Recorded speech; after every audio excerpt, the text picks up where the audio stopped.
젊은 건축가 어디까지가 범위냐 뭐 그거 있었어요. 씨는 아는지 모르겠는데 페이스북에 건축과 학생들이 만들었어요. 진짜 젊은 건축가들이라고. 아 정말. 그래서 학생들만 들어가는.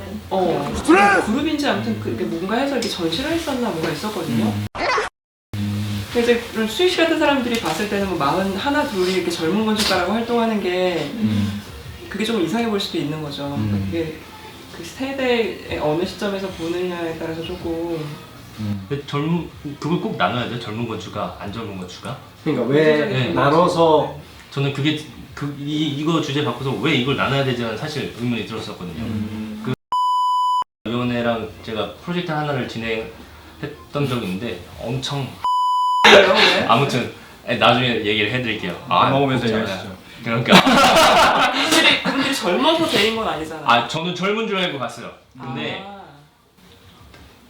제가 만난 사람들은 젊었는데 그러니까 그 이후 얘긴데 아무튼 네, 나중에 하시죠. 네. 내가 웃는 게 아니야.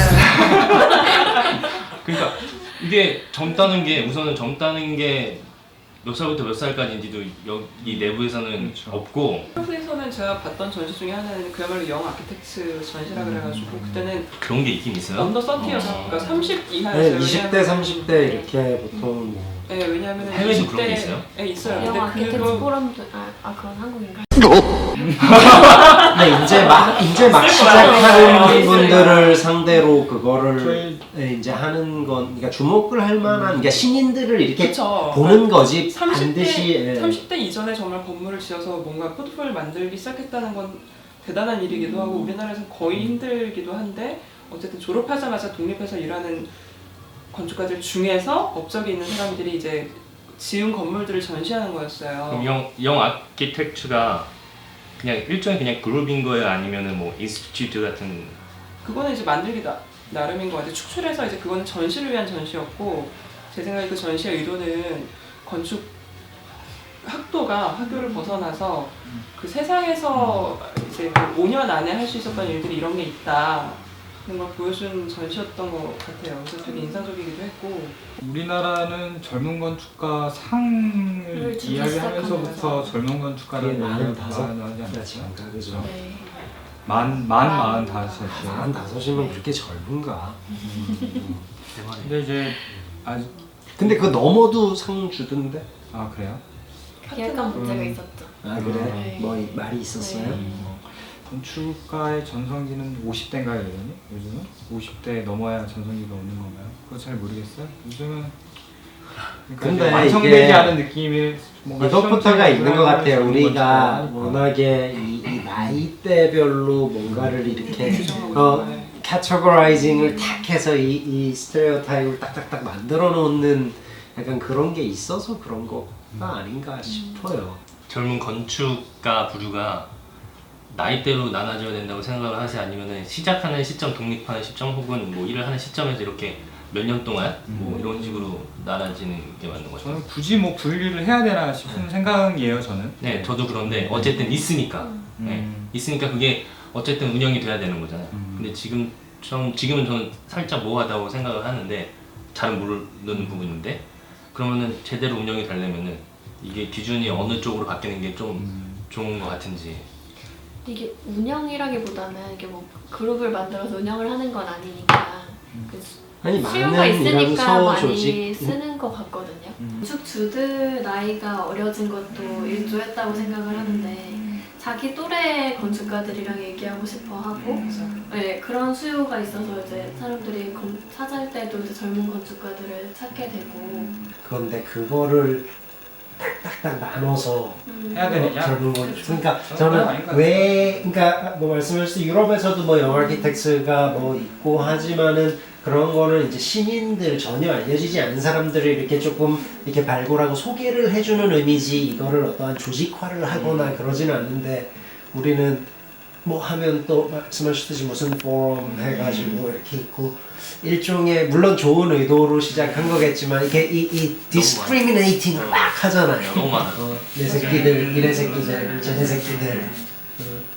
근데 그렇게 했을 때 그게 그 무브먼트가 힘을 얻는 이유는 그 안에서만 주거니 받거니 하는 정보라든지 달콤한 것들을 이제 거기다 가둬놓고서 이제 그렇게 뭐 안 좋게 말하면 이렇고 좋게 말하면 뭐 말씀하신 것처럼 시너지가 됐든 상부상조가 됐든 서로 이제 어려움을 토로해서 뭐 정책을 만들 수도 있고 이제 그런 긍정적인 효과를 기대하는 거에서 출발했을 것 같기는 해요. 출발은. 젊은 건축가를 규정하는 건 나이는 분명 아닌 것 같아요. 왜냐면 제가 제가 이제 어제 오프라인 한번 누가 이제 오프라인에서 한번 레주메를 읽어봤더니 그 10년 동안 다른 경력을 했던 사람이에요. 그래서 저보다 나이가 한 살 어린데 신입사원으로 들어오고 싶다고 한 거예요. 근데 그 사람은 사실 건축의 신입이잖아요. 신입처럼 해서 근데 지금 딱 읽어보니까 자기가 설계한 집을 짓는 게 자기 꿈이라고 하는 사람인 거예요. 그래서 그 사이버 대학교 아무튼 뭐 나와가지고 이제 대학원 이제 비전공자 쪽 해가지고 이제 막 지금 여기저기 듣고 있나 보더라고요. 그런 사람들이 만약에 나이가 이제 40이 넘었을 텐데 이 사람들. 근데 과연 이 사람은 굉장히 열정을 가지고 자기가 새로운 건축을 하고자 했는데 이 사람이 나이 때문에 젊은 건축가가 아니라고 얘기하는 건 너무 좀 아닌 것 같다는 생각이 들어요. 저는. 그래서 나이는 좀 아닌 것 같다. 나머지 잘 모르겠다. 그리고 저는 그 뭐 내가 하는 일에 내가 대표가 아니면은 내가 어디 소속된 직원이면은 내가 나를 젊은 건축가로 생각하지 않았을 것 같아요. 저는 어떤 이런 커뮤니티가 형성이 된다라는 거에서 뭐 긍정적인 부분이 분명히 있을 거는 같은데, 근데 이거를 굳이 뭐 나이나 뭐 말씀하셨듯이 뭐 네가 개업한 뭐 소장인지 뭔지 이런 걸로 이렇게 하는 거는 이 차별? 뭐라 그래야 돼요? 구별. 이걸 하는 거는 그렇게 좋지는 않은 것 같아요. 그런 부분에서는. 저는 예전에 그런 얘기 들어봤어요. 그런 교강사들 회식하는 자리에서 이제 뭐 50대 중반에 어떤 소장님께서 요즘 젊은 건축가들이 설계비를 너무 싸게 받아가지고 시장이 이상해졌다. 그럴 때는 우리까지 지금 너무 힘들다 이렇게 얘기하시는 걸 들었어요. 적게 받는 거는 어떻게 생각하세요? 솔직히 안 좋죠. 이 시장이 교란이 그러니까. 되니까. 근데 뭐 시장의 교란 이상으로 정말 그 일하는 사람이 피폐해지잖아요. 근데 그거 뭐 자기가 감당하는 거니까 뭐 제가 뭐라 그럴 건 아닌 것 같아요. 근데 개업을 해서 살아남으려면은 어쨌든 수주를 떼야 되고 뭐 그렇다 보니까 그러려면은 가격 경쟁에서 좀 우위를 해야 되는 것도 사실인 거고. 근데 이제 그거는 사실 제가 이제 건축주랑 건축가 궁합 얘기했잖아요. 사실은 그래서 건축주 물론 이제 가릴 처지는 아니지만 그 딱 왔을 때 좀 이 건축주가 괜찮고 이 프로젝트가 뭔가 좀 될 것 같다 그러면은 사실은 좀 이렇게 어떻게든 낮게 부를 수 있는 것 같아요. 그러니까 내가 하고 싶은 일 하고 그런데 이 건축주랑 하면 아무튼 엄청 힘들겠구나. 이렇게 하면은 좀 그 금액을 사실 약간 기준 금액으로 그러니까 이제 어떻게든 내고를 하시려고 하니까 내고란 아니 그러니까 내고를 하시니까 아무튼 그 과정이 있잖아요. 그 금액 과정이 경험이 과정에서 많은 건 좀- 아니지만 이런 분들이랑 하면 항상 끝까지 잠금까지 힘들었던 것 같아. 그때는 좀 단호하게 얘기하고 아무튼 좀 단호하게 얘기할 수 있고 좀 이렇게 괜찮을 것 같다 그러면 좀 더 유연하게 얘기하고 그 정도인 것 같아요. 설계비 느낌은. 저는 첫 프로젝트는 그 사실 지어진 완공작이 없는 건축가를 찾아온 건축주가 얼마나 고마워요. 그렇죠. 맞아요. 소중하고 그래서 그리고 또 보여줄 수 있는 게 없으니까 가격적으로라도 금액적으로라도 좀 다른 건축가들에 비해 메리트가 있어야 되지 않을까 싶어서 싸게 계약을 했던 것 같아요. 다들 일반적으로 말하는 금액보다. 근데 끝이 그렇게 좋지 않더라고요. 그러니까 저도 그 이후에 이제 다른 일들도 생기고 하면서 이거밖에 못 받고 그 생각이 계속 네, 들어요. 네. 이렇게까지 해줘야 되나 왜냐면 라는 생각이 그럴 안 들 수도 없고 그럴 수밖에 없는 첫 단추가 그랬던 게 이제 이런 모든 정황상 열심히 할 수밖에 없잖아요. 열심히 하면 할수록 손해가 다른 거예요. 그러니까 내가 받은 사실 시 나이 노동은 이 가치가 안 맞는 거예요. 처음부터 안 맞는 시작을 알고 했지만 그 생각을 내가 잊고 하려고 노력은 부단히 하는데 항상 돌아오고 또 이제 건축주랑 관계에서 이제 약간 좀 흐린 날이 찾아오면 그게 또 이제 저의 어떤 안 좋은 정신 컨디션이 되기도 하고 저는 뭐 아는 사람 뭐 어떻게 이렇게 엮여서 싸게 한 거는 꼭 타면 이게 잘 이게 싫어. 좋아하다가 그냥 돈 남은 거 안 받고 나 여기까지만 하랍니다. 뭐더 하실 거면 딴 데 가서 하시던가 하세요 하고 그런 적도 있어요. 네. 우리도 그렇잖아요. 좋은 옷을 비싸게 샀어요. 그러면 더 드라이클리닝 넣기고 아끼면서 입게 되는 맞아요, 건데 건축주 입장에서도 그렇게 많은 돈은 들이지 않고 설계를 했다고 하면 그, 바꾸기도 쉬울 것 같아요. 다른 건축가로 넘어간다든지 틀어졌을 때. 설계비가 해외는 어때요? 해외는 뭐 훨씬 많죠. 근데 저는 처음에 한국에서 프로젝트를 하고 할 때 설계비가 그렇게 작아? 라고 생각을 했는데 솔직히 말씀드리면은 해외에서 뭐 해외라고 하면 답답한 제가 경험했던 거에 비해서 우리가 일이 되게 작아요. 그러니까 물론 개개인의 나름이지만은 우리의 어떠한 의무라 그럴까? 뭐 책임도 뭐 비교할 수 없을 만큼 작고 정말? 책임도? 난 책임만큼은 크다고 책임은- 생각해. 아니 그거는 도의적인 인간적인 관계에서 오는 책임인 거지 아니 건축사. 법적으로 행정적으로 이런 게 저는 별로 없다고 봐요. 아니 뭐 제가 잘 몰라서 그런 걸 수도 있는데 뭐 우리 뭐 건축가가 뭐 잡혀갔단 말 잘 못 들어봤잖아요. 소송은 당할 수. 듣기는 들어요. 소송 엄청 아니 소송은 뭐 그건 대부분 이제 약간 민사적인 건 거고. 이게 시공사 측과 연결돼 있으면서 그런 현상이 나타나는 게 아닌가 어떤- 싶은데 예를 들어서 도면을 이만큼을 그렸어요. 근데 이걸 시공사가 이해를 못해. 그러면은 이 부분이 네. 다 필요가 없는 거잖아요. 아니 예. 네, 그렇다 보니까 시공사가 이해를 못하는데 이 정도까지 그릴 필요 있어? 그럼 줄어들고가 되는 거니까 그러면은 일일량이 적어지고 그렇게 따지면은 외국에서 비교했을 때는 일일량이 그만큼 적어지는 거니까 그만큼 비용도 적게 받게 되는 좀 네. 그렇게 저희 시공사들도 이제 모든 도면을 이해하는 시공사가 되게 많죠 요즘. 충분히 능력이 결국은 저는 도면을 이해라기보단 근데 도면대 특히 우리 소규모 사무실에서는 그 도면대로 우리가 어떠한 디테일을 하고 싶었을 때 그렇게 되는 경우가 드물잖아요. 어떻게든 바꿔보려고. 저는 시공사 얘기를 너무 많이 들어가지고 물론 이제 그런 시공사도 있고 그런 시공사도 이제 케이스 바이 케이스인 것 같은데 얘기했던 시공사들이 많은 건 사실인데 요즘 이제 뭐 건축 명작이라는 타이틀을 가지고 있는 뭐 시공사들은 충분히 우리 디테일을 구현하고자 하고 심지어 좀 미진한 디테일을 좀 더 만들어주려고 노력하는 시공사들도 분명히 있으니까. 잘하세요. 네네. 시공사의 어떠한 수준이나 어떠한 능력의 문제라기보다는 제가 그래서 한번 얘기했었잖아요. 설계비 우리가 요율 대비로 했을 때 요율이 잘못된 거 아니다. 요율 뭐 괜찮은데 그 요율은 결국에 공사비 요율이잖아. 근데 공사비 자체도 너무 작아.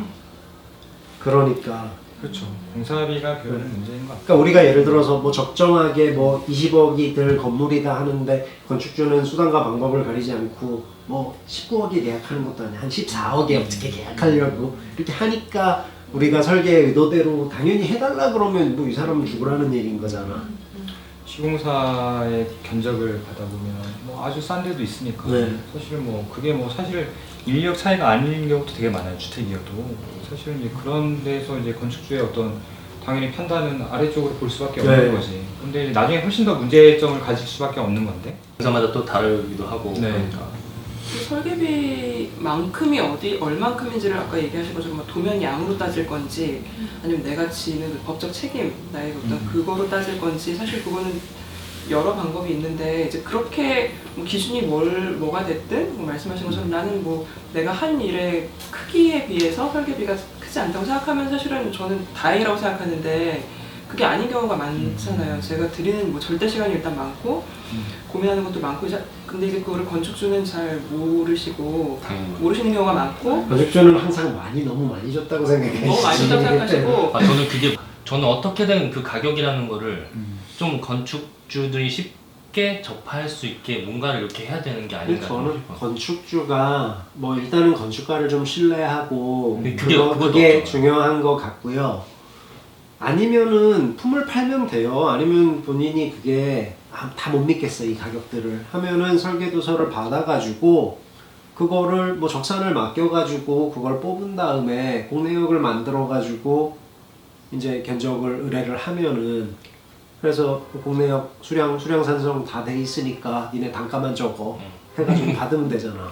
품을 파는 건축주도 사실 돈 많이 없지 않나. 사실은 뭐 내역 작업을 이 조그만한 단독주택에서 하는 것도 그렇고 네. 그러니까요.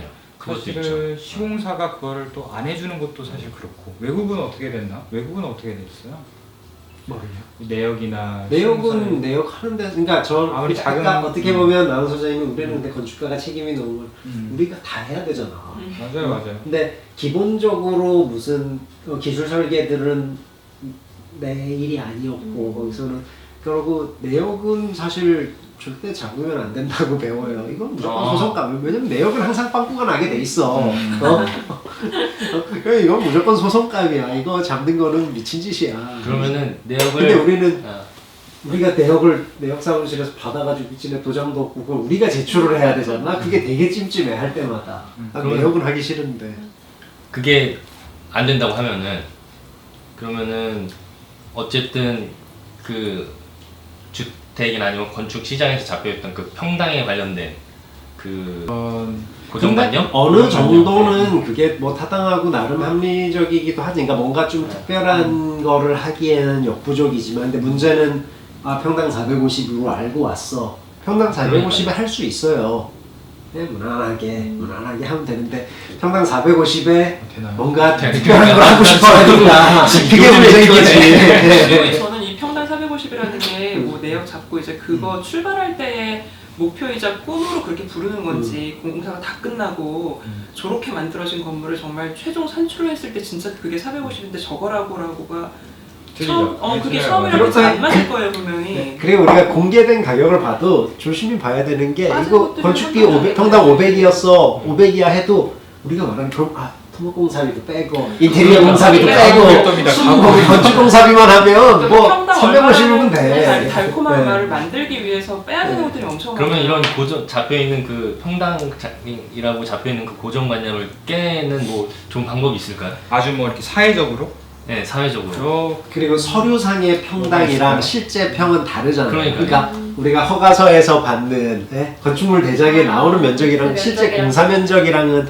꽤 많게는 뭐 30~40%까지도 차이가 나니까 외부 공간이 많이 만약에 조성이 되고 하면은 저는 이상적인 얘기이겠지만 좋은 건물, 그러니까 이상적인 얘기일 수밖에 없지만 그냥 좋은 건물을, 그러니까 좋은 건축가들이 많이 만들어서 그거 자체가 좋은, 그러니까 충분한 설계비로 그리고 충분한 시공비로 만들었다라고 많이 널리 알려지는 거 말고 사례를 있을까? 보여주는 네. 것 같아요. 저는 이렇게 비교 견적을 하잖아요. 비교 견적을 하면 그 시공사들의 작품들 다 이 한 작품들 다 보여준단 말이에요. 그러면 건축주들도 알아요.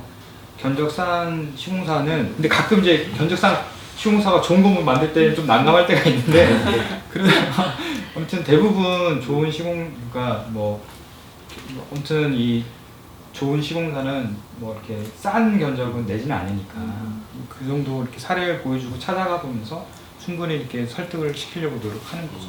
그래서 비교 견적을 할 때 조금 곤란하고 조심스러운 부분이 제가 프로젝트 몇 개나 했어요. 뭐 이렇게 그것도 아닌데 여기 이렇게 받고 근데 가격 상관없이 한 업체가 얘네가 조금 더 좋은 것 같다. 내역도 더 충실히 충실한 것 같다. 잡고 이런 뭐 레퓨테이션도 그렇고 해서 추천을 막 하잖아요. 그러면 뭐 그런지 아닌지는 몰라. 그냥 제가 갑자기 조심스러워지는 부분이 건축주가 나랑 얘랑 짬짬인가? 내가 얘네한테 돈 받나? 약간 이런 생각을 하면 어쩌지? 저한테 문자로 물어보셨어요 건축주가. 아 진짜. 그런 생각이 들었다.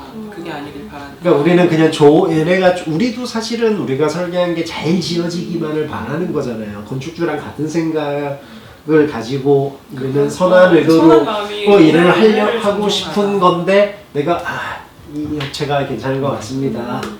얘네가 얘네보다 1억 2억 비싼데 내역이랑 이런 거 보면 얘네들은 지금 내역에 누락된 게 많아서 불확실성이 너무 큽니다. 나중에 가서 해달라 그러면 또 추가되고 그러면 한쪽을 좀 이렇게 추천을 하면 순간 이 사람이 잘못된 사인을 받으면 어떡하지 해서 그래서 얘네를 도움하는 내가 얘네한테 돈 받나? 공감했어요. 그리고 이렇게 어떤 소개는 하되 절대로 누구를 이렇게 서포트해서 네, 그래서 아, 저도 안 되죠. 어느 순간부터는 그냥 그러니까 이거 뭐 드세요, 이거 드세요 이렇게 앞에 놓으면 안 돼. 이렇게 이거 있습니다. 이렇게, 똑같이 이렇게 하는 거죠. 마음속으로는 이제 누군가를 원하지만 알겠습니다. 그런데 이제 건축주들이 놓치는 부분이 이제 건축주들이 이제 설계 과정에서 많이 건축가한테 자율성을 줄수록 건축가가 그 프로젝트에 대한 애착은 건축주보다 클 수도 있어요. 그러니까 어떻게든 좋은 건물을 만들고자 하는 의지가 건축가가 건축주보다 클 수도 있다. 그렇게 보면은 건축가가 가끔 이제 뭐 그런 면에서 보면 절대 뭐 어떻게 뭐 이렇게 그런 것들을 할 수 있지 않죠. 훨씬 어떻게든 좋고 가격 경쟁력이 있는 시공사를 찾아서 훨씬 더 좋은 퀄리티의 건물을 만들려고 하는 의지가 막 생기죠. 학교에서 배우고 들었던 거를 이제 토대로 한국이나 아니면 이제 한국 건축가들이 받는 설계 비용에 대해서 어떻게 생각해요? 이게 좀 불합리한 건 같다. 아니면 그거는 근데 그런 이제 돈에 대한 건 학교에서 전혀 다루지 않기 때문에 사실은 예. 교수님들이 너무 교수님들 보면 다 안 돼 보이죠. 그러니까 그런 거 보면서 얼마나 저도 그냥 비싼 건데? 소외계층 같아 보이고 뭐. 말씀을 이제 막 근데 직접적으로 해주시진 않아요. 얼마를 받는다 이런 말씀을. 근데 막 모르겠어요. 막 이제 여유로워 보이는 교수님들은 자기 배우자가 돈 많이 벌어서 여유로워. 그냥 집이 잘 사는데 저번에 건축 취미 안 해도 되는데 저렇게 하신다. 정말 힘들게만 하시는 거야. 모르는 것 같아. 그냥 보이기에 좀 그런 거라서.